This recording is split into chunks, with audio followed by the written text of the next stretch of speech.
Bonjour à tous, ou plutôt bonsoir, ça dépend quand vous écoutez ça. Aujourd'hui, Papa parle des écrans, du rapport qu'on a avec eux, qu'on a pu avoir quand on était nous-mêmes des bambins, du rapport qu'on a maintenant qu'on est papa, par rapport à nos enfants, par rapport à nos compagnes ou à notre environnement. Je suis Pierre-Yves, Je suis Thomas. on en parle juste après le générique. I am the only daddy you got. I am the damn paterfamilias.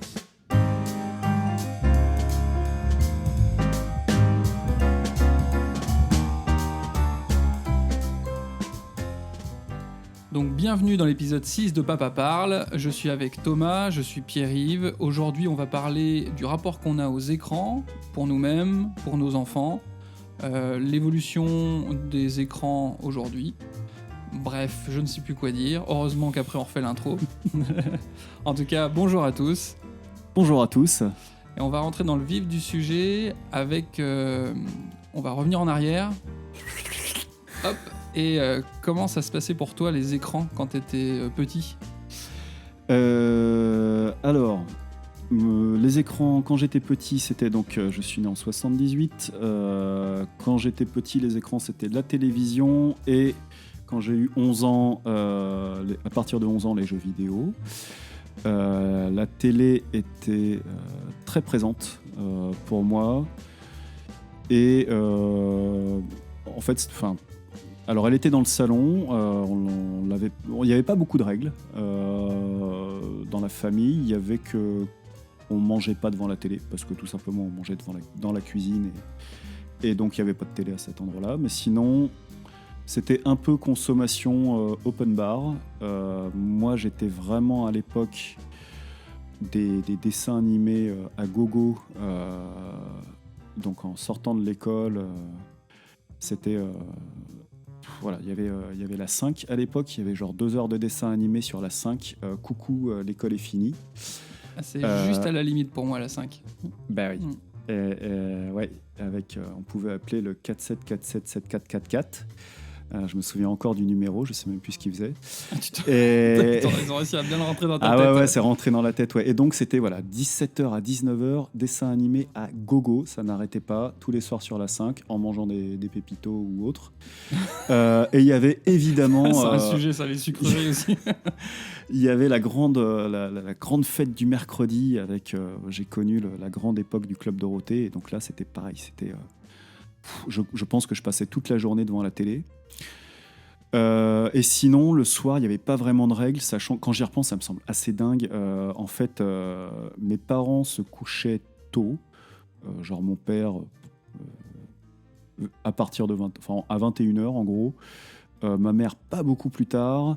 Et en fait, moi, il me laissait me coucher, je sais plus à quel âge ça a commencé, mais assez jeune, il me laissait me coucher à l'heure que je voulais. Potentiellement en regardant la télé. Potentiellement en regardant la télé, ouais, sans me donner j'avais pas de règles spéciales à faire, donc clairement, je me suis gavé de télé. La télé a été, Et c'était télé hertzienne, c'était pas forcément en regardant un film ou... Ouais, non. Il y avait un caméscope ou pas ? Il y avait pas un caméscope, un magnétoscope. Il y avait un magnétoscope qui nous servait à... On ne louait pas de cassettes, on n'en achetait pas, donc on enregistrait des films et on regardait des films en différé, par exemple, ou des émissions. Mais ouais, non, sinon, et puis je consommais, c'était boulimique. Alors, je précise, à l'époque, c'était avant la TNT aussi, et c'était sur 6 chaînes, mais ça n'empêche pas d'avoir une consommation boulimique. Et pour moi, la télé a été, je vais pas dire un... Ouais, la télé a contribué à m'élever, quoi. Je vais pas dire que c'était un parent, mais c'était vraiment de quoi on parle le soir. Bah, en fait, c'est la télé qui me parle, quoi. C'était pas, j'avais pas des discussions avec mes parents. C'était, j'avais vraiment, je consommais énormément de télé. J'adorais la télé. Je pouvais zapper pendant des heures. Tout me passionnait quasiment.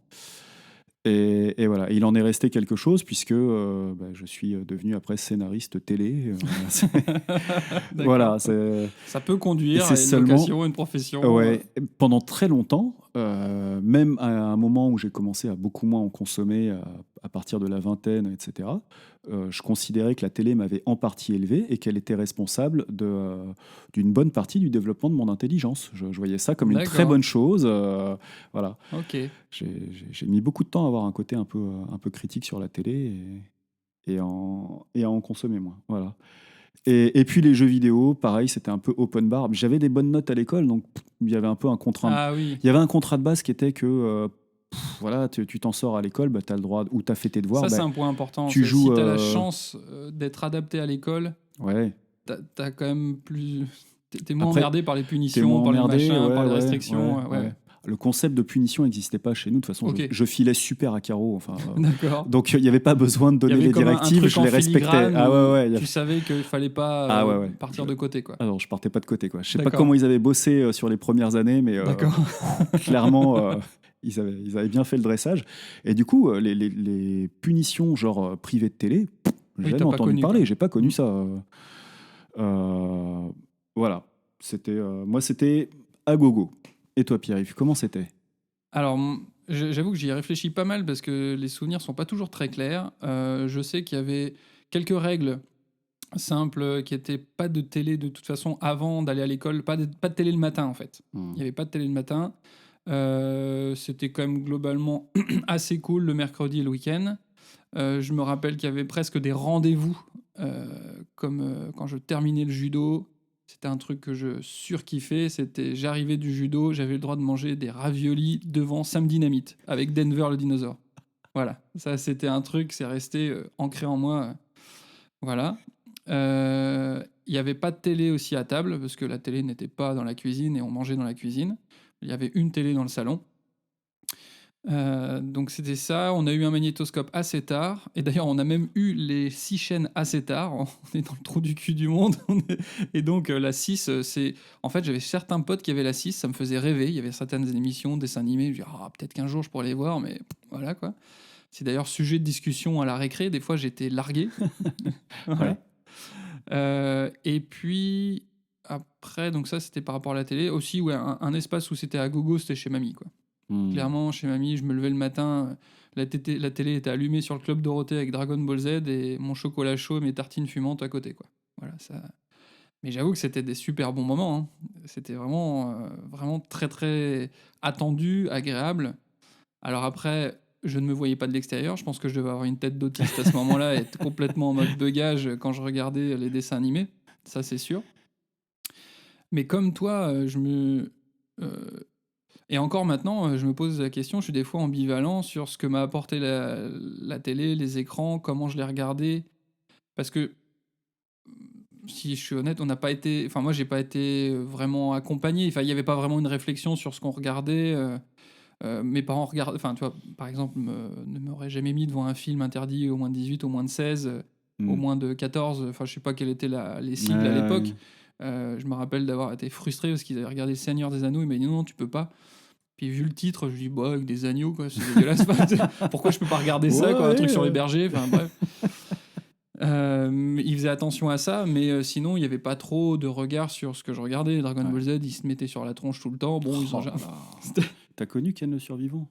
Oui, j'ai connu quand même Ken le Survivant, c'était ultra trash. Et encore, en France, on avait la version non censurée. Ouais, on avait la version censurée avec le doublage refait. Ouais, la version non censurée, ouais, c'est ça. Ouais. Avec les doublages un peu à deux balles de Nicky Larson et tout ça. C'était assez rigolo. C'était rigolo. Ouais. Pendant que t'en parles, je me rappelle du coup que moi, dans le degré de liberté que j'avais, on a eu une deuxième télé quand j'avais 8 ans. Ouais. Mon père l'a acheté pour la Coupe du Monde 86 au Mexique. Donc on s'est retrouvé avec une deuxième télévision, et cette deuxième télé était dans la deuxième pièce la plus grande après le salon, qui était la salle qui servait de bureau et de salle de jeu en même temps à ma sœur et moi. Et donc, à partir de très jeune, non seulement je pouvais regarder ce que je voulais en fait. Il n'y avait pas de contrôle parental là-dessus, c'est vrai. Chez nous non plus, il n'y avait pas vraiment de réflexion sur qu'est-ce qu'on regarde quoi. Ah, je pense à ça, sur ce que ça a pu m'apporter ou pas, parce que plus tard, alors jeune adolescent, je suis ou adolescent, enfin j'ai vu des films qui des fois n'étaient pas de mon âge, enfin en tout cas pas indiqués comme de mon âge, et c'est ceux que je garde le plus en tête et qui m'ont le plus marqué et qui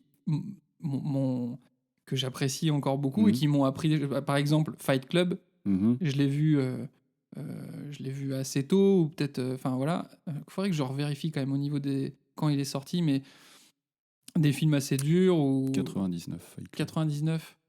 Ah, non, c'était pas celui-là. Alors, je sais plus, mais des films, des fois, des films d'horreur, des choses comme ça, où bah, ça m'a fait peur, mais j'ai pas été traumatisé non plus. Et puis, il y a certains films ou des films de science-fiction où il y avait voilà, des films de futur d'anticipation, où il y avait une réflexion sur la société, des choses comme ça. J'ai pas tout compris sur le moment, mais plus tard, j'y suis revenu et enfin, je trouvais ça génial. Donc, ouais, Est-ce que tu penses pas que tu as été exposé à des niveaux de violence télévisuelle un petit peu élevés éventuellement par Ça, rapport aux critères c'est qu'on pourrait avoir aujourd'hui à l'heure actuelle? Enfin, Ça, moi, c'est une question aussi que je me pose parce que j'ai vraiment, bah voilà, j'ai regardé plein de trucs, des combats, des machins, des westerns, des pampans, des bam bam bam, ou dans des films où il y avait une forme de banalisation de la violence. Et pour autant, j'ai jamais été violent et même j'ai plutôt une aversion à me battre ou ce genre de choses, quoi. J'ai l'impression que ça dépend. Je pense que c'est peut-être que quand même j'ai été protégé jusqu'à un certain âge et à l'âge où j'ai pu comprendre que c'était vraiment de la fiction. Il y a cette notion-là de bien comprendre si c'est de la fiction ou pas. Et puis sinon, pour finir sur les écrans à la maison, arrivé à adolescent, j'ai dû faire un choix. J'avais économisé de l'argent et j'ai dû choisir à mon anniversaire soit une mobilette, soit un ordinateur. J'avais un oncle à l'époque qui, l'été, m'avait montré son ordinateur et je lui ai dit, waouh, mais c'est juste dingue ce qu'on peut faire avec. Il avait en plus un peu Internet. Donc là, alors là, waouh. C'est-à-dire qu'on peut accéder à tout, n'importe quand, comme on veut et tout. C'était juste fou aussi. Et donc, il y a eu un deuxième écran qui était dans ma chambre. Euh, et pareil, mes parents me disaient qu'il fallait que je me couche, que j'avais pas le droit de regarder l'écran après l'heure du coucher. Et je l'ai jamais trop fait en fait. C'est fou. Maintenant que j'y pense, je me dis mais putain, genre, en plus ma chambre était éloignée de la chambre de mes parents, ils m'entendaient pas. Donc vraiment, je sais pas comment ils ont fait pour réussir à me cadrer par rapport à ça. Après, il y avait de toute façon quelque chose qui limitait le temps un peu de l'écran, c'est qu'à l'époque, Internet, c'était limité. C'est-à-dire qu'on avait 60 minutes, 120 minutes d'Internet. Et puis de toute façon, si tu étais sur Internet, personne ne pouvait appeler dans la maison, donc tu faisais vite rappeler à l'ordre s'il y avait besoin de passer un coup de fil. Donc ça aussi, naturellement, ça limitait les choses. Les vieux souvenirs qui remontent. Ouais, exactement, ce truc-là où ça buguait de temps en temps. Et puis quand tu voulais voir afficher un site, bah, tu avais le temps d'aller faire un chocolat chaud, quoi. Le temps que ça descende. Et puis s'il y avait une image, alors là, il y avait les barres qui descendaient progressivement. Tout ça pour te rendre compte que c'était pas du tout la page qu'il fallait, quoi. Donc ouais, voilà, à la maison, c'était plutôt ça. Et en tant qu'enfant, moi, je garde un super bon souvenir des écrans. Voilà. Je pense aussi, enfin, et aujourd'hui, Moi aussi. j'ai un rapport à l'écran. Moi aussi. J'ai conscience que, ouais, on peut parler d'addiction et que j'y suis, je pense, beaucoup, mais j'aime bien. Après, on peut dire ça pareil de se prendre un rail de coke ou de s'enfiler de l'héroïne. Mais en tout cas, ouais, j'apprécie, quoi. J'ai l'impression d'avoir accès. Aujourd'hui, alors on fait sans transition. On va parler de aujourd'hui, les écrans. Le rapport à l'écran a beaucoup changé et puis il y a beaucoup plus d'écrans. C'est-à-dire que la télé est peut-être moins présente, la télé hertzienne. Mais par contre, on a beaucoup plus accès aux écrans et il y en a vraiment partout, dans nos poches, dans nos sacs, avec les tablettes, les smartphones, les ordinateurs, les télés. Maintenant, les télés qui sont reliées aux ordinateurs, c'est un peu presque en continu si on le souhaite. Donc, je pense que et ça a évolué très très vite. Je trouve que moi, c'est une chance. On a connu avant Internet, et puis maintenant où ça fait partie complètement intégrante de nos vies, on a connu les deux. Ouais. Et j'ai pas de réponse, mais je me pose beaucoup la question, qu'est-ce que ça fait pour nos enfants de naître dans un monde où Internet, c'est comme l'eau courante? Voilà. Est-ce que ils peuvent pas se rendre compte, enfin, ils sont encore trop jeunes, je pense, mais est-ce qu'ils arriveront à se dire que avant c'était pas possible? Enfin, qu'on pouvait pas question qu'on peut poser aussi à nos papas qui ont connu sans doute pas la télé et pas le téléphone. Voilà, pas d'écran et pas parce que carrément. C'est un peu le. Bon, maintenant notre téléphone est devenu un écran, mais voilà, il y avait aussi Mon père a connu pas de télé et pas de téléphone. Donc les deux trucs arrivent. Enfin, ça existait déjà, mais c'était un truc Oui, de oui. ouf que. Voilà. Puis quand il y a eu le téléphone, s'il y en avait un dans le quartier, C'est ça. C'est ça. il fallait Ouais. aller chez le voisin pour Ouais, téléphoner. Ouais. Mm. Ouais, là, il y a eu un changement. Vous, dans la famille, aujourd'hui, vous avez la télé ou pas? Non, en fait, Et comment ça s'est choisi? Comment ça... donc quand on s'est rencontré avec ma compagne, elle avait une toute petite télé, moi j'ai ramené ma grosse télé qui était raccordée à la console, Oui, qui servait à jouer à la console. qui servait surtout Ouais. à jouer à la console, Hmm. avec les débuts où je regardais déjà plus trop la télé hertzienne. Hmm. C'était déjà un peu plutôt smartphone, ordinateur. Et puis après, arrivé clairement Netflix. Et en fait, maintenant, il n'y a plus du tout de télé hertzienne. La télé à la maison, en fait, elle est sur la mezzanine, mais elle n'est pas branchée. Donc, il n'y a pas de télé. Et les seuls écrans, donc, ce sont nos smartphones, que j'avoue regarder beaucoup plus. Enfin, je pense que la moyenne. Je l'utilise pour. Oh, il faudrait qu'on connaisse la moyenne parce que Ouais, je pense qu'elle est élevée. Elle est peut-être élevée, mais c'est vrai que comme bon, je l'utilise pour le travail, je l'utilise pour les loisirs. Je suis un très très très gros consommateur de YouTube. Hmm. Et aussi parce que j'ai une passion pour la vidéo et la photo. Donc les smartphones aujourd'hui, c'est des petits appareils photo super bien foutus. Donc, et puis c'est sur mon smartphone que je répertorie mes vidéos, mes photos, etc. Donc j'y vais assez souvent. Ouais. Et c'est sur mon smartphone que j'apprends des nouvelles choses à faire dans les montages, etc. C'est là que je gère aussi les réseaux sociaux pour Papa Parle, pour l'audio, etc. Enfin, au final, en fait, c'est un mini ordinateur. Oui, c'est un mini ordinateur. Donc, Comment j'ai c'est pas pour ta compagne? Pour ma compagne, c'est beaucoup plus exclusivement boulot. Ouais, Réseaux sociaux pour communiquer par les chats avec les amis. ouais.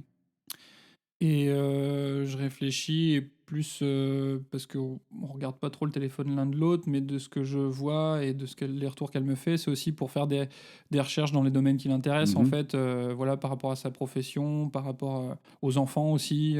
C'est Voilà. un petit ordi, quoi. C'est un petit ordi, ouais, carrément, c'est ça. Mais elle le regarde quand même moins souvent que moi, et j'ai pris conscience quand même que j'avais tendance dès que j'ai un moment d'ennui, je pose ma main sur ma poche.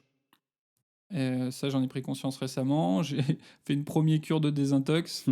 Là, ça retombe un peu, mais voilà, je l'ai bien en tête et j'ai envie de faire évoluer ça. Et donc, nos enfants ne voient pas les écrans, ou très rarement, où on va leur montrer par exemple des photos de famille, ce genre de choses, des vidéos que moi je peux produire.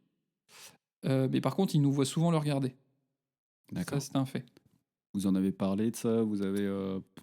On l'a évoqué plusieurs fois. En tout cas, on s'est mis d'accord sur pas d'écran au quotidien, de toute façon. Il est arrivé très ponctuellement, je pense que ça se compte sur les doigts d'une main, ou peut-être deux mains, les fois où ils ont vu un petit dessin animé. Par exemple, dans des cas de figure comme chez le coiffeur, parce qu'il y avait une appréhension, il n'y avait pas moyen de faire autrement. Enfin, en tout cas, on n'a pas trouvé d'autres solutions, même si on lui a expliqué, etc., ou pour faire passer le temps. Et une fois chez un thérapeute, pareil, bon, il connaissait pas trop la personne, il avait un peu peur, il repoussait les mains de la personne, voilà. Donc on a pris le pas de lui montrer ce petit épisode pendant que le thérapeute fasse toute la séance et qu'il puisse faire tout, voilà, sans encombre. Voilà.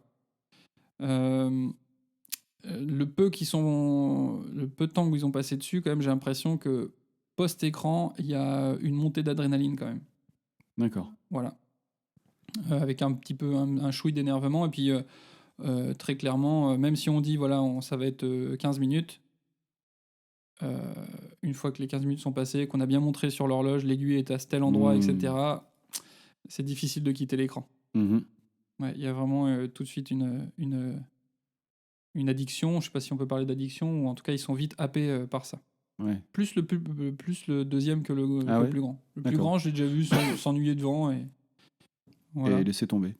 Tomber. Avant, vous lui avez déjà donné un peu. C'est un temps, et qu'en fait il arrêtait avant la fin du temps? Ça arrivait une ou deux fois. Je me rappelle... plus depuis qu'on lui a offert... Enfin, c'est mamie qui a dû lui offrir des jouets pas de patrouille et des pyjamas pas de patrouille. Hmm. Et donc maintenant, ça, il est fan de la pas de patrouille. Ouais. Je te dis, en l'espace de peut-être 3 épisodes. Hein. Ouais. c'est vite addictif, quoi. Ouais. Enfin, en tout cas, je l'ai vite constaté. Ouais. Donc à la maison, pas de télé. Les enfants n'ont pas accès aux écrans. Et par contre, ils nous voient regarder nos écrans, enfin nos smartphones. Et voilà. Est-ce qu'il quand il vous voit sur l'écran, est-ce qu'il vous demande papa montre Eh ben, non, en fait, très rarement. À moins qu'il me voit montrer une vidéo à leur maman. Ouais. Là, ils vont dire « Ah, montre !» Mais si moi, je regarde quelque chose ou si leur maman regarde quelque chose, non. D'accord. Ils vont pas demander à regarder.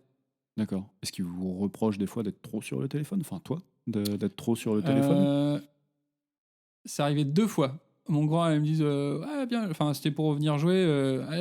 Arrête de regarder ton téléphone, viens. Après, ça, je crois au moins pour une fois, ça colle avec le fait que ma compagne me l'avait dit aussi pas longtemps avant. Mais il avait tout à fait raison. Voilà. Donc oui, c'est arrivé 1 ou 2 fois. Ouais. Alors que nous, elle réclame. Hein. Ah oui, d'accord. Alors nous, pas de télé non plus. Ouais. Ma compagne en a pas eu depuis des années et des années. Moi, j'ai arrêté, repris selon les périodes parce que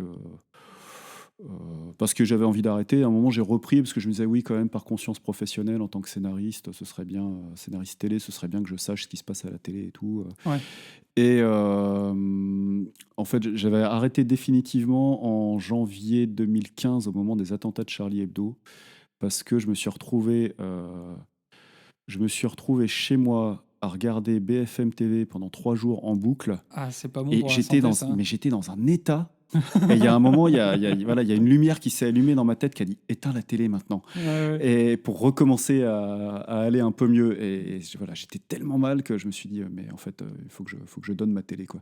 Sur les journaux comme ça, je vous invite à taper Albert Dupontel et journal télévisé dans un moteur de recherche. Et voilà, il fait tout un pamphlet où il dit que pour lui, voilà, les journaux télévisés, c'est le cancer, quoi. Vraiment, ça, ce n'est que de mauvaises nouvelles sur lesquelles on n'a pas aucun pouvoir. On n'a aucun pouvoir, des choses très loin de nous, et qui font que quand on éteint la télé, on a un sentiment d'impuissance et une déprime complète. Ouais. Maintenant, c'est en continu. Et les chaînes maintenant, d'infos en continu. c'est en continu. Ouais. Donc, je pense qu'ils ont un partenariat direct avec les ventes d'anxiolytiques. Ah ouais. Et bref, pour nous, il était évident que pas de télé. De toute façon, on n'en avait pas de télé. On avait un peu en tête les idées que les écrans sont pas optimum pour le développement cognitif de l'enfant. Et donc voilà, on était parti pour pas de télé. Sauf que il y a les téléphones, l'ordi et les téléphones. Pour le coup, moi je dirais que c'est plus ma compagne qui est beaucoup sur son téléphone pour des questions parce que c'est son bureau, quoi. Enfin c'est voilà, pareil.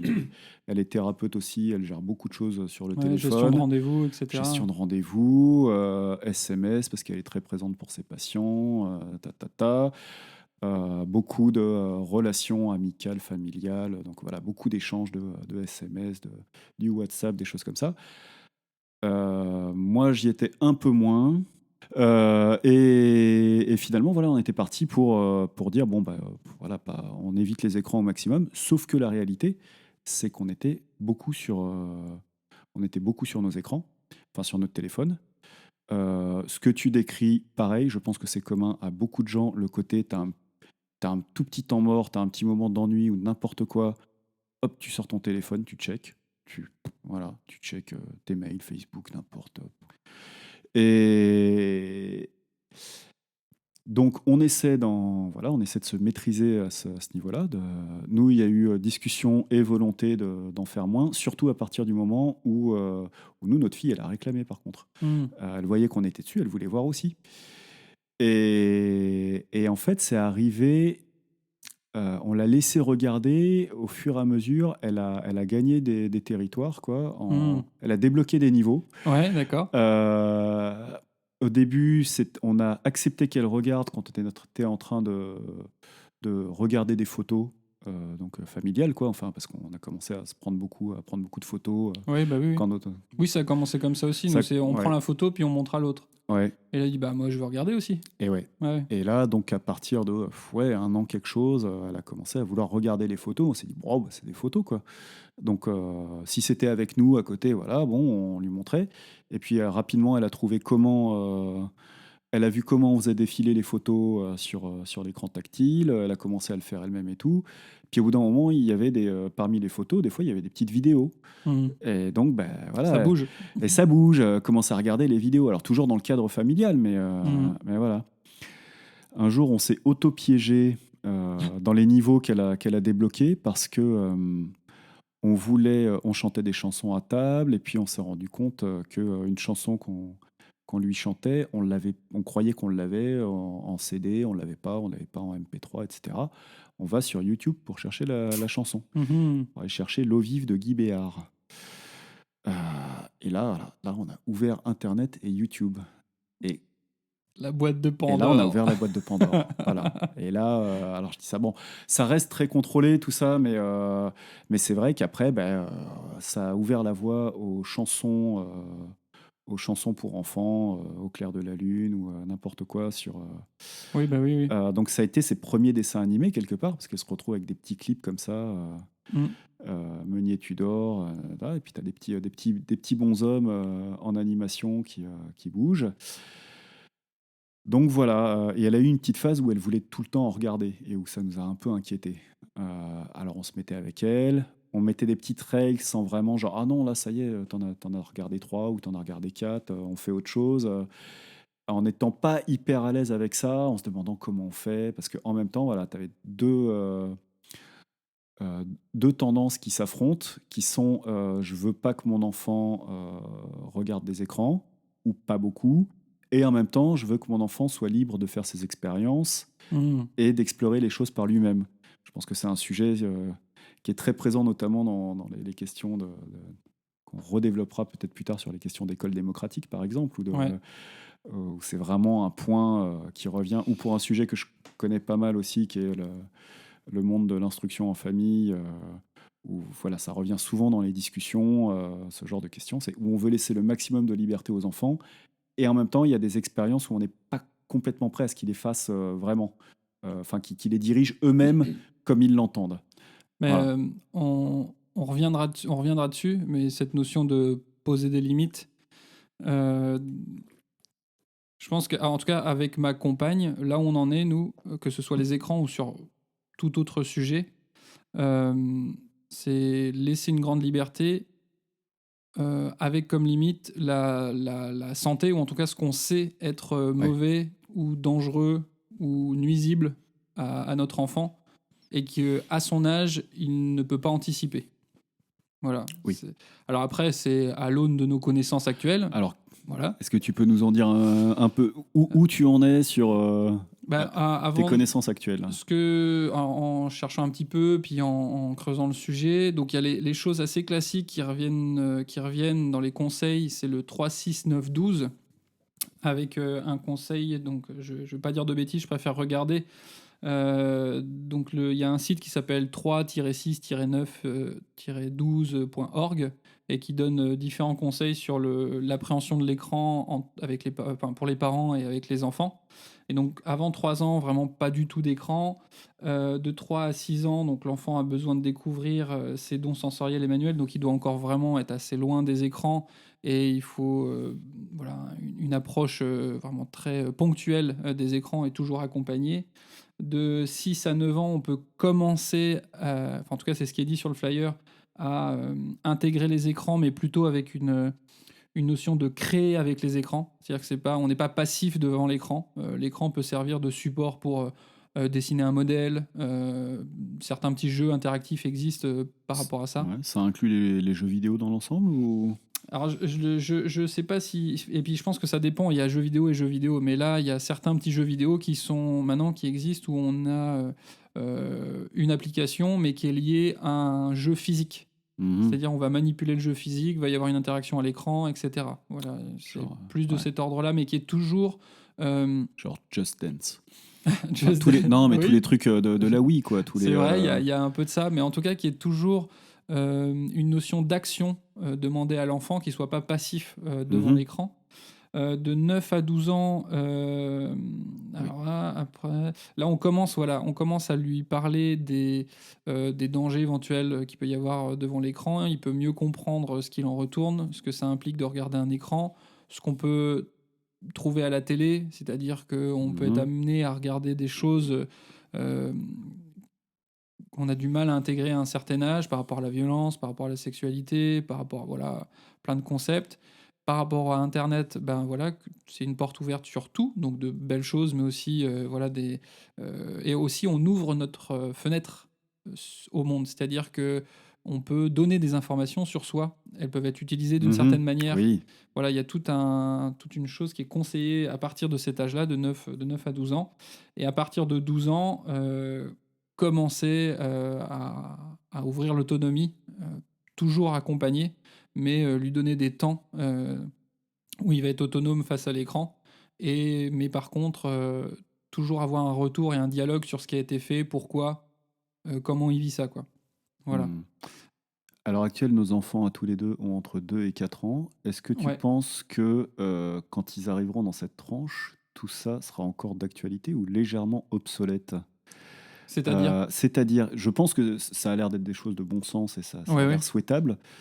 J'ai l'impression, je précise, voilà, je suis pas sûr de. Enfin, j'ai pas étudié de chiffres là-dessus, mais j'ai l'impression qu'il y a une accélération dans les consommations. Ah oui. Enfin, que les paliers se passent de plus en plus vite, en fait, que Ouais. les enfants se retrouvent à faire des choses de plus en plus tôt. Est-ce que. En tout cas, ils sont assez jeunes, donc moi, le plus grand a 4 ans. Euh, Avant qu'il arrive, je m'étais posé la question, en fait, quand je voyais autour de moi, justement, même des bébés avec des téléphones ou des tablettes, Mhm. que je voyais que c'était très présent et que c'était une question très difficile pour les parents.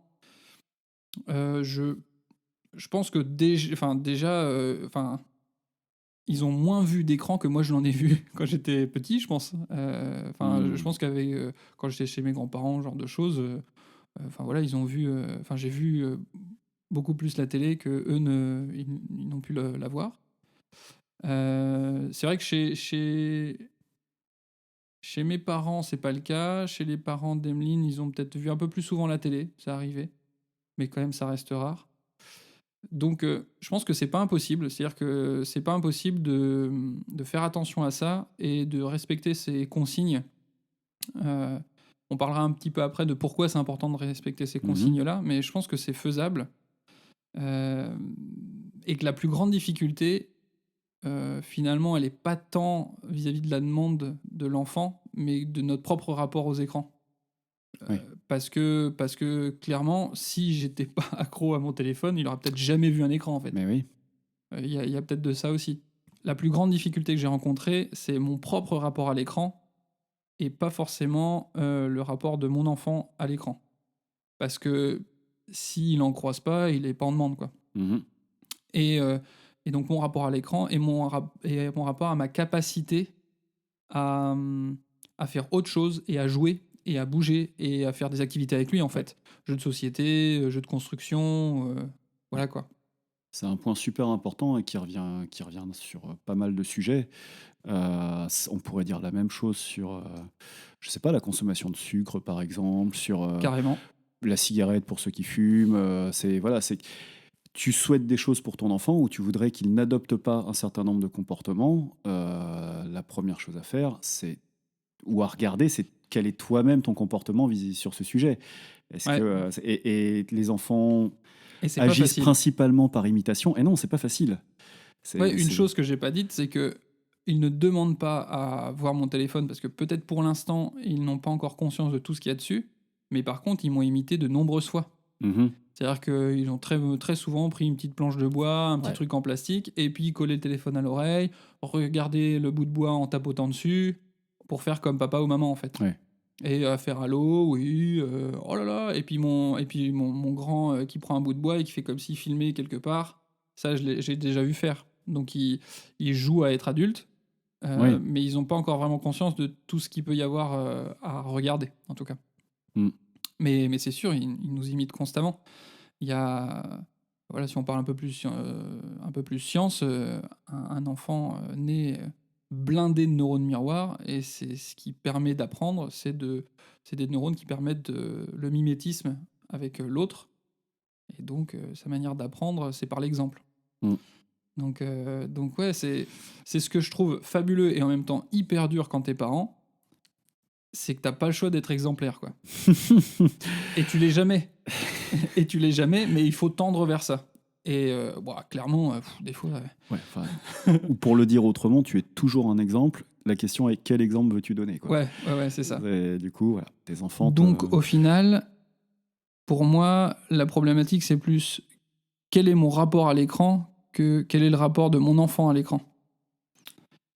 Enfin, en tout cas, dans la réflexion que j'ai, parce que si c'est moi qui donne l'exemple, c'est voilà, comment je me sens vis-à-vis de l'écran. Qu'est-ce que je montre, qu'est-ce que je fais. Maintenant que je sais que être devant un écran pour un cerveau en construction, c'est pas forcément ce qu'il y a de mieux. Voilà, les dernières études montrent qu'il y a vraiment un effet hypnotique.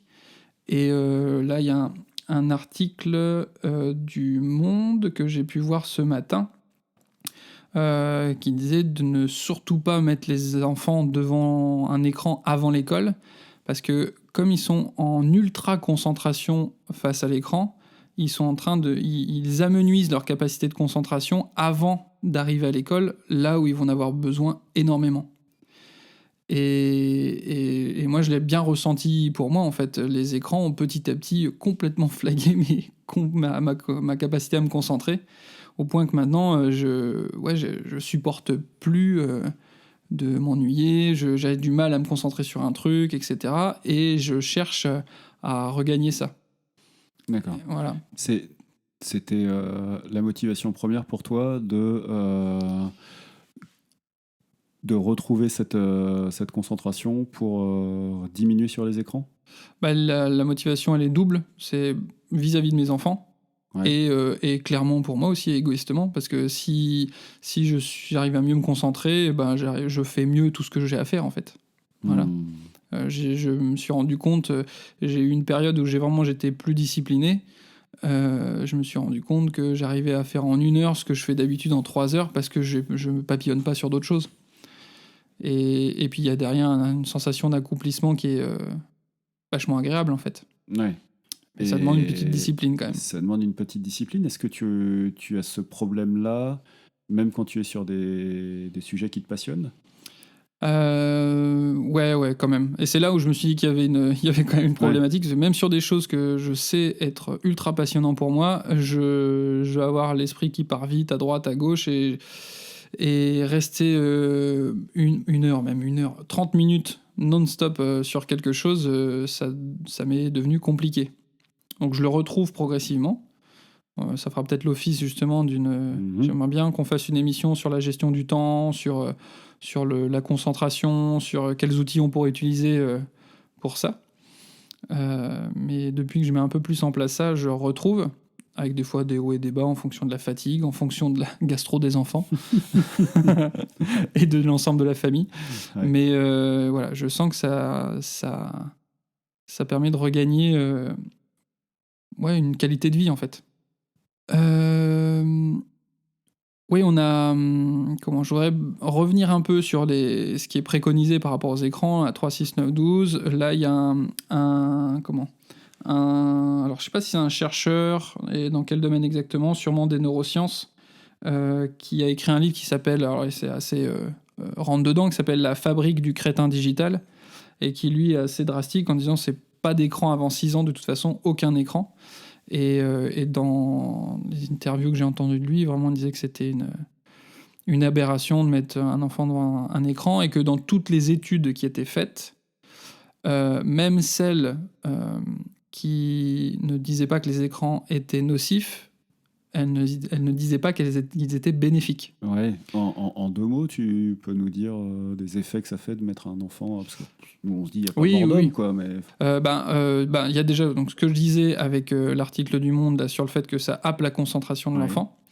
En discutant avec une personne qui s'occupe d'éducation et de pédagogie un peu partout à travers le monde, c'était assez intéressant, elle avait des points de vue de différents pays.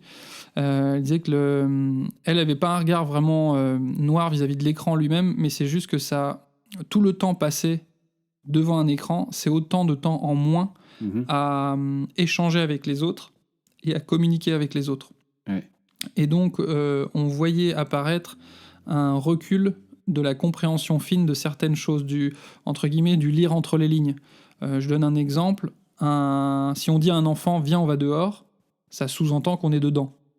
Et ben, ce type de compréhension-là a tendance à apparaître plus tard dans la génération d'enfants qui arrivent là. D'accord. Alors, est-ce que c'est imputé exclusivement aux écrans ? Ça, je sais pas, j'ai pas assez de connaissances pour ça. Mais en tout cas, elle le mettait en lien avec le fait qu'il y avait de moins en moins d'interactions humaines, en fait. Alors, je pense que les écrans jouent quand même beaucoup là-dedans. Est-ce qu'il y a aussi une culture individuelle plus forte ? Ça, voilà, à voir. Mais en tout cas, que pour elle, ce qui était le plus alarmant, c'était par rapport à ça. C'est qu'on passait de moins en moins de temps à parler, en fait, à échanger. Ça m'inspire pas mal de choses. La première s'éloigne un peu du sujet, mais j'avais lu un des sujets qui m'intéresse aussi. Alors, je pratique un art martial qui s'appelle le systéma. Je suis assez intéressé par les questions de self-défense. Et j'avais eu... Là, pour l'instant, je vois pas où tu vas. Moi non plus. J'avais lu que... me coupe pas parce que sinon je vais perdre le fil. Pardon. Non, je t'en prie. J'avais lu donc que sur comment est-ce qu'on fabrique... sur comment est-ce qu'on envoie des gens à la guerre, disons, quoi. Comment est-ce qu'on amène des gens à tuer d'autres gens, etc. Et plus tu t'éloignes et plus ça devient virtuel et abstrait, et plus c'est facile. Pour le dire autrement, tu dois tuer quelqu'un avec un couteau, une petite cuillère. Voilà, faut avoir les tripes bien accrochées, et l'immense majorité des êtres humains n'est pas prête à le faire. Mais plus tu recules, plus tu fais ça à distance.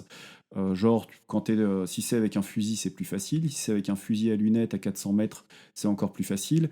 Si tout au bout de la chaîne, il suffit d'appuyer sur un bouton, c'est un jeu vidéo. Avec un drone, voilà, t'es en train de piloter un petit truc, tu as aucune idée de ce qui se passe au final. Pour larguer ta bombe, c'est beaucoup plus facile. Voilà, mais c'était la première chose. L'autre chose que ça m'évoque, alors, il faut que je réfléchisse. Oui, il y a une forme de déshumanisation de la cible. Oui.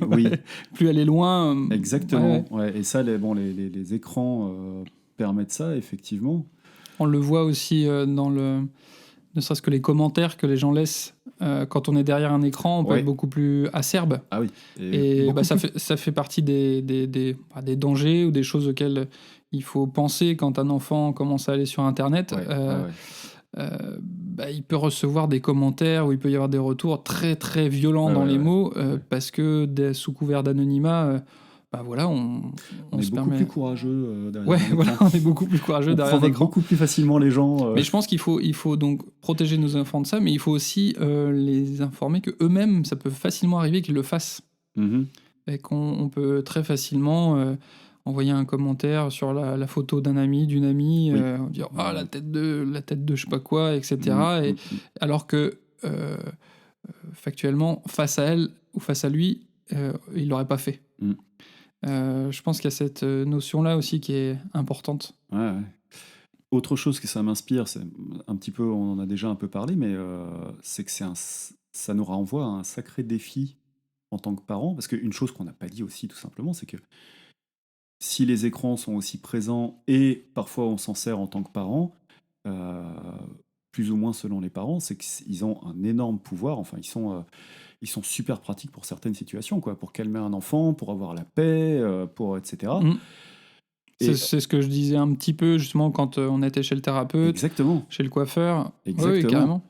Et du coup, passer moins de temps sur les écrans, que ce soit nos enfants ou nous-mêmes, ça veut dire proposer d'autres choses intéressantes à la place.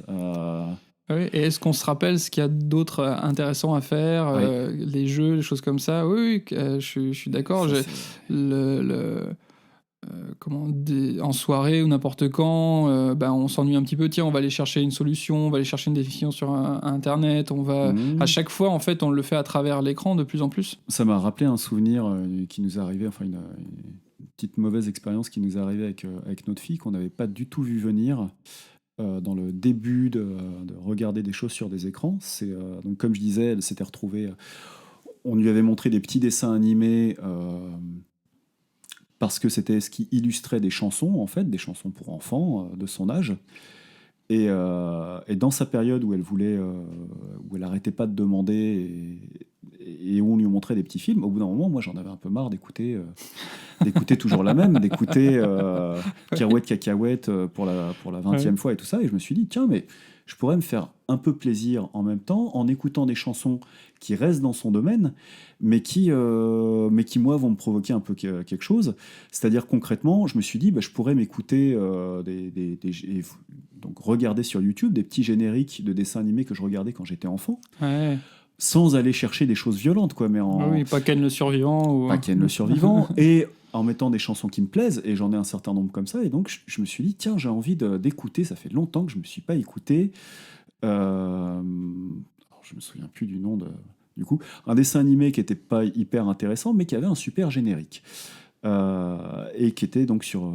je sais plus quel prénom de jeune fille, avec les explorateurs du Nouveau Monde, avec une chanson très entraînante, sur un dessin animé réaliste, effectivement plus destiné peut-être à des...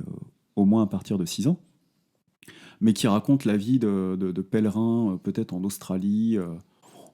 Il y a vraiment... A priori, il n'y avait rien de violent dedans. Je regarde ça avec ma fille. Je crois que la première fois, ça se passe très bien. Et puis une autre fois, je me dis, hop, je le remets. Et là, en fait, il y a une scène qui, pour moi, était complètement anecdotique, où il y a un gros monsieur, à un moment, qui se fâche parce qu'il y a une tente qui lui tombe dessus. En fait, on monte un chapiteau à côté de lui. Il y a un pied du chapiteau qui se casse la gueule. Toute la tente lui tombe dessus. Il sort de là, il se met à rouspéter dans tous les sens. Il se fâche tout rouge. Les héroïnes le voient et sont mortes de rire. Donc, ces deux petites filles qui ont une dizaine d'années, elles sont mortes de rire en le voyant. Mais en fait, notre fille a fait une fixette sur ce monsieur qui se fâchait et qui devenait tout rouge, où vraiment, à la fois, ça lui faisait peur, ça l'inquiétait pour lui. Elle se disait, mais où elle est sa maman pour le rassurer et là, moi, j'ai pas vu venir le truc du tout, mais ça lui a fait un petit trauma, quoi. Et en fait... on lui avait montré quelque chose qui n'était pas de son âge, quoi. Elle n'était pas prête, ouais. Elle n'était pas prête pour un dessin animé. Pour moi, c'était très abstrait. Je comprenais si c'était des personnages qui se foutent des coups de poing dans la tête, mais là, voilà. Et donc, voilà, il y a tout ça pour dire, j'avais, et je pense que j'ai encore, une certaine méconnaissance sur ce qui est capable d'intégrer un enfant d'un certain âge. Il y a des choses qui sont assez évidentes, et il y en a d'autres qui le sont moins, en fait. Pour revenir je rebondis sur ce que tu dis, pour revenir sur ce qui est conseillé, en tout cas, de plus en plus, je tends à appliquer ça, comme je sais pas encore ce qu'il est capable d'intégrer, et que voilà, la plupart des études montrent que c'est pas forcément top, et celles qui sont neutres restent neutres, c'est-à-dire qu'il y en a aucune qui disent que c'est bien de mettre un enfant devant un écran. Par principe de précaution, autant éviter au maximum, en tout cas, voilà, de 0 à 3 ou peut-être même de 0 à 6. Parce que, en tout cas, y a aucun les enfants qui ne sont pas devant un écran n'ont pas de problème. Voilà. Alors que ceux qui sont devant un écran, potentiellement, il y en a où ça se passe pas très bien. Alors, est-ce qu'on parle de possibles problème, enfin est-ce un problème ou pas, que tu évoquais en parlant du fait que tu n'avais pas M6, qui est la possible ostracisation de l'enfant dans la cour de récré, c'est vrai, qui n'a pas la télé et qui ne sait pas, qui donc ne peut pas suivre les conversations des autres. Ça, c'est dans les choses plus pour notre futur à venir. Pour l'instant, là, notre grand est à l'école avec des enfants qui ont de 3 à 6 ans. J'ai pas du tout eu ce retour-là. Après, je pense qu'on a un biais de perception parce que c'est une école Montessori avec on a pu croiser tous les parents et ils avaient un peu un discours similaire par rapport aux écrans. Ouais, il n'y en a aucun qui a la télé. Si, je pense que certains ont la télé, mais en tout cas, c'est très restreint. En tout cas, l'utilisation de la télé, ou c'est que pour les adultes, quoi. C'est pas eux qui vont me faire vivre, quoi. Ok. Ouais, c'est pas toi qui c'est ça. Et donc voilà, l'ensemble des enfants de l'école ont vraiment très peu, ont pas une culture télé, donc ils en parlent pas trop. Mais à terme, oui, je pense que ça viendra. Et là, je sais pas trop. Comment on fait ? Est-ce que c'est la même méthode que... Après, je pense que ça peut se rapporter à... là, par contre, ils ont été confrontés aux bonbons, aux sucreries, Ouais. etc. Et dans ces cas-là, on a mis des règles, quoi, avec vraiment très, très, très restreint au niveau des sucres. Et même s'ils nous le demandent, parce que là, pour le coup, surtout le deuxième, c'est un gourmand incroyable, il nous demande tout le temps, dans ces cas-là, voilà, on lui explique, il comprend ce qu'il peut comprendre en lui disant que si on lui en donne trop, il y a de fortes chances qu'il soit, d'une part, à court terme, qu'il ait mal au ventre et qu'il ait mal rapidement, et à long terme, que ce soit pas bon pour son développement. Ça, je pense pas qu'il puisse l'intégrer maintenant. Mais comme sa santé physique et mentale prévaut, on lui dit non, même s'il est pas très content, et que des fois, il va falloir accompagner une petite colère ou ce genre de choses, quoi. Voilà, on va dire que leur santé mentale et physique prévaut sur notre propre santé mentale au fait d'accueillir des fois leur colère et leur frustration. Ouais. Voilà. J'imagine deux axes, un peu de la même façon qu'on va essayer de faire sortir faire autre chose, faire une activité qui nous semble plus intéressante, que ce soit de la cuisine, du jardinage, n'importe. Donc de la même façon, si l'enfant a assez de passion par ailleurs et tout, on peut espérer qu'il se dira en fait je m'en fiche, enfin je vois pas les mêmes dessins animés que ma copine, mais c'est pas grave. Et je suis largué sur cette conversation dans la cour, mais je peux aller voir d'autres gens dans la cour et faire un jeu ou faire autre chose. Et l'autre, ce serait éventuellement, si on voit qu'il y a une très forte demande, tu vois, si ça se cristallise, si elle veut absolument voir la patte patrouille, enfin il y a un truc, c'est pas la même chose si c'est je veux voir la télé en général, ou ils sont tous fans de telle série et je veux voir telle série, et là je me dis pourquoi pas, et éventuellement de la même façon que nous, on se dit tant que je veux bien que tu le regardes, mais on le regarde ensemble, quoi, on essaie de partager quelque chose, voilà. Là, peut-être qu'on invite tes petits copains, copines à la maison pour le voir ensemble, ou que tu vas le voir chez eux, enfin essayer de ramener ça à de la convivialité d'une façon ou d'une autre. Recréer des échanges en fait autour de ça, et en parler.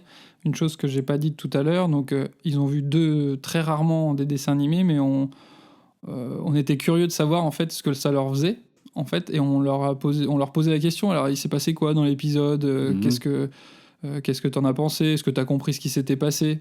Alors des fois ils répondaient pas trop, des fois ils nous en reparlaient après. Voilà, donc il y a aussi je me dis, tant qu'ils sont capables de répondre et de parler de ce qui s'est passé, qu'il y ait une interaction, déjà ça me rassure un peu, quoi, sur le fait qu'il n'était pas juste en train de se faire pomper sa matière grise pendant qu'il regardait l'écran. Ouais. Ceci dit, nous on fait ça, et on utilise la même technique pour les livres, parce qu'on lit beaucoup de livres et qui sont pas tous excellents. Oui. Des fois on les prend par paquet entier à la bibliothèque, et voilà, c'est vrai que c'est un autre média. L'écran a quelque chose, c'est vrai qu'on n'en a pas parlé, mais l'écran avec la luminosité intense et la saturation en couleur et les mouvements fait qu'il y a un effet vraiment hypnotique, donc on bug dessus. Mais on peut aussi trouver des histoires terribles en BD ou en livre pour enfants, des trucs vraiment pas terribles. Avant de, on se rapproche de la fin de l'émission.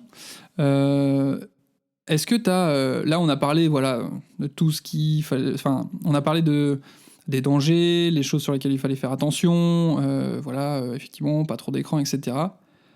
Est-ce que malgré tout, parce que je te pose la question, parce que moi j'ai des attentes. Est-ce que moi j'attends le moment quand même où il va me demander une console. J'attends le moment où il va me demander de regarder des dessins animés que j'ai adorés, par exemple, où on va découvrir, par exemple, on va aller voir le nouveau Pixar au cinéma. C'est je pense, des temps choisis, en fait, pas subis, entre guillemets. Et malgré tout ce que j'ai pu dire là sur les écrans et les précautions que j'ai envie de prendre, j'ai terriblement envie de partager un Mario Kart avec lui, plus tard, un Street Fighter, ou enfin voilà quoi, de jouer en fait, mais que ça soit effectivement dans l'interaction, dans le jeu, et de rigoler avec lui, et puis de voir un super dessin animé qui m'a touché, qui m'a ému aux larmes, parce qu'il y a aussi des belles choses qui sont faites, des œuvres d'art. Ouais. Et moi j'ai vraiment une attente très forte. Je freine des cas de fer justement, et on a essayé une fois, vraiment un week-end, tout le monde était malade et tout ça, on a commencé un Kung Fu Panda. D'accord. Mais c'est là où il s'est barré, il en a eu marre. Et on s'est rendu compte que un film entier c'est trop long de toute façon. Ouais. Voilà. Mais voilà, d'échanger, de partager ça quoi. Excellente question. C'est pas une envie pressante chez moi, Okay. Mais maintenant que t'en parles, il y a pas mal de films où je me dis je serais content. Plutôt des films pour quand elle sera plus grande, quoi. Ouais, là, de faire découvrir des films que t'as aimés étant là, on adulte ou est sur ado. des gros classiques, souvent des choses un peu violentes, des années 80 ou 90. Ouais, quoi. ok. Oui, Quand je vois des pièges de cristal, des trucs comme ça, oui. Comment va-t-il percevoir Retour vers le futur ? Il va sûrement trouver Et ça nul, peut-être. Parce que voilà, ça sera le futur de ce film et ce sera le passé pour lui. Ouais. C'est un truc de fou, ça. Et effectivement, ils ont imaginé leur futur, c'était des années 80 plus en fait. Ouais. Toi, tout fluo partout, etc. Et par pure curiosité. C'était en quelle année déjà qu'il devait qui se projetait dans le futur ? 2015. 2015. Et en fait, c'est en 85, et il se projette en 2015. Bon, clairement, les voitures volantes, on peut se brosser. Ouais, l'overboard. Il y a des drones, des trucs qui commencent à arriver. Non, l'overboard, non. Les habits qui s'adaptent à ta taille et tout. Enfin, bref. Ouais. Bon, oui, alors il y a en particulier, je pense au fait que.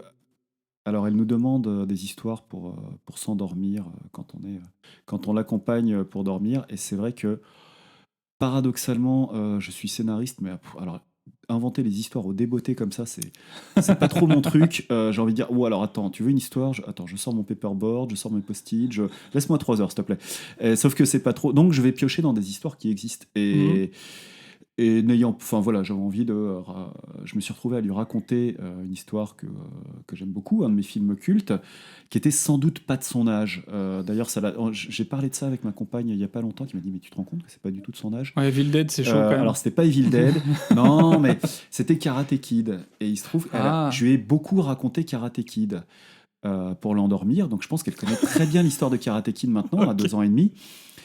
Effectivement, j'attends le jour où on verra Karate Kid ensemble, quoi. Où elle dira peut-être que c'est complètement nul, c'est pas comme l'histoire que j'ai racontée. Ouais, ça tombe autre chose. Bon, voilà. Toi, c'est quoi les... donc, Retour vers le futur. On va dire, allez, on va te limiter à 3 parce que sinon, on va faire une émission spéciale là-dessus. Bon, Retour vers le futur, les 3, ça compte pour 1. Ouais, on est d'accord. Ok. Qu'est-ce que... Bon, ouais. Des dessins animés, ouais, beaucoup. Vice versa, de Pixar. Qui là, je pense que j'aurais moins à attendre que Retour vers le futur pour lui montrer.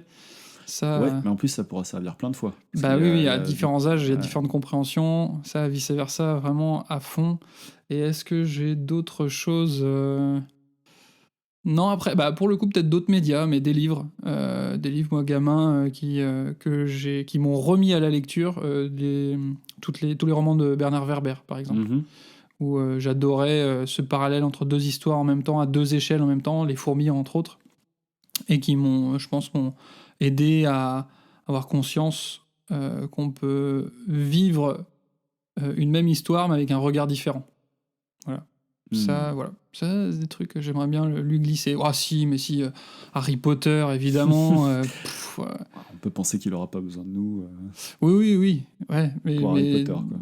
Mais voilà, je pense que si jamais il est fan, il n'y aura aucun problème pour foncer dedans, quoi. On va poser la question un peu différemment. On met complètement de côté. On est d'accord qu'on va mettre complètement de côté la parentalité positive, tout ça. Ouais, on s'en fout. ok. Quel est le film que tu vas forcer tes enfants à voir? que je vais forcer à voir. T'en as un toi en tête? Non. Non, parce que non, je pense que je proposerais et puis je repartirais l'âme en peine si jamais ils me disent ouais, j'ai pas envie. Voilà, mais je pense que un peu en loose day, je les glisserai sur l'étagère négligemment, tu vois, par terre, la jaquette. Mais encore, non, ça va être compliqué. Il y aura plus de jaquette. Ça sera tout dématérialisé, quoi. Ouais. Comment tu fais?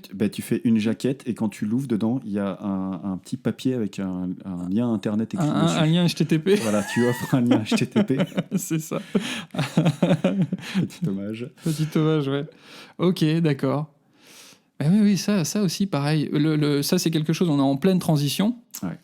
Mais sur la consommation des médias, on dérive de l'écran, mais la consommation des médias, elle a complètement changé avec les plateformes de VOD, etc. Il y avait un rapport hyper affectif, moi, avec, par exemple, la VHS de certains dessins animés.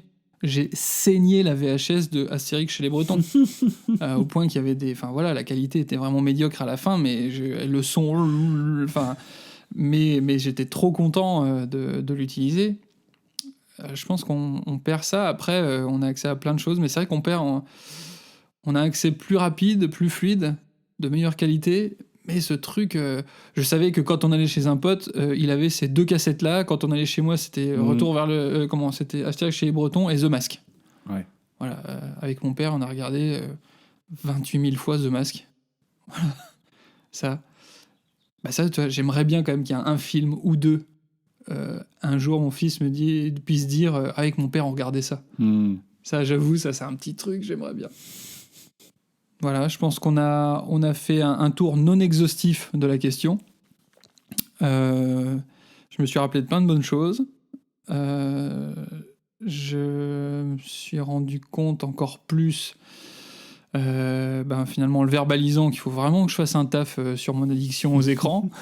Ça, c'est sûr. Et donc, on se retrouve bientôt. On est toujours sur l'idée d'être sur un épisode par semaine, tous les 15 jours. Voilà, on va essayer de tendre à 1 par semaine.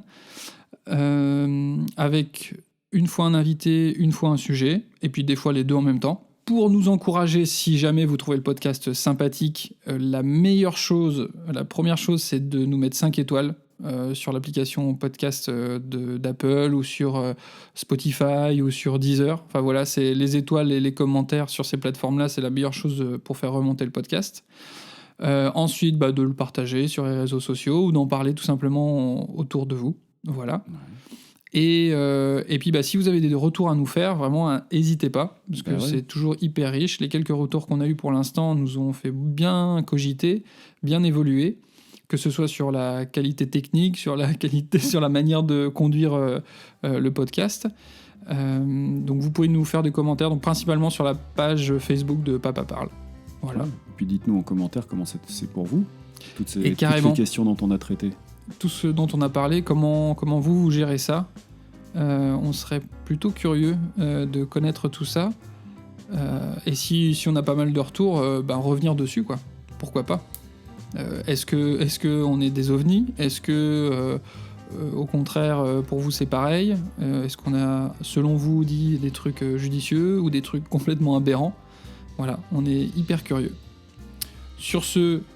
on vous dit au revoir. Au revoir Thomas, merci beaucoup. Au revoir Pierre-Yves, merci. Et au prochain épisode.